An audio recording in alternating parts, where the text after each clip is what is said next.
When talking about the biggest global challenges, Europe becomes a reference point for all those who value liberal democracy and human rights, free and fair trade, the fight against climate change, poverty and violence.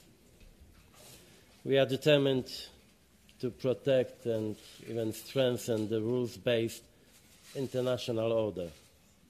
This is why we will speak with one voice at the G20 summit next week. And when it comes to migration, just one remark.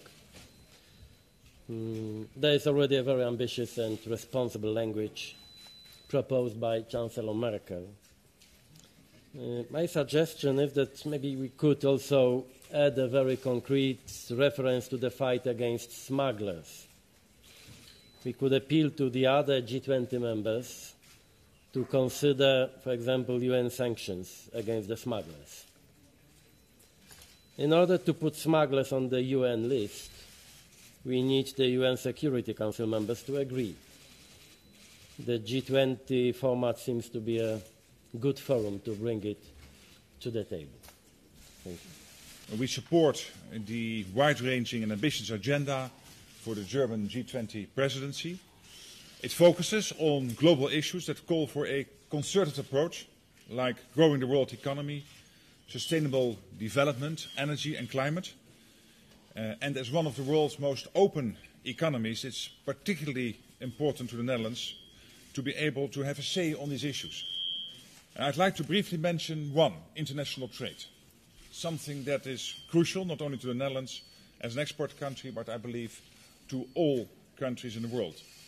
Because trade creates jobs and growth, it's the key to more development and growth in the long term.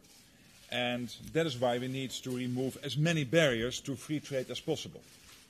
But at the same time, we need to acknowledge that free trade doesn't benefit everyone at the moment. Recent years have shown that some groups profit more than others, some countries profit more than others from the fruits of globalization. At the same time, it is essential that we continue to work together through existing institutions like the WTO. The principle of a rules-based system of international cooperation has benefited us greatly, and it is the only way to continue to achieve progress across the board. So we must strive to establish a system of international trade, the fruits of which are enjoyed by all. I look forward to discussing this and all the other issues further on the 7th and 8th of July in Hamburg. Kanzlerin, den französischen Präsidenten und den italienischen Ministerpräsidenten richtet. Sie haben über das Klimathema gesprochen und ich hätte ganz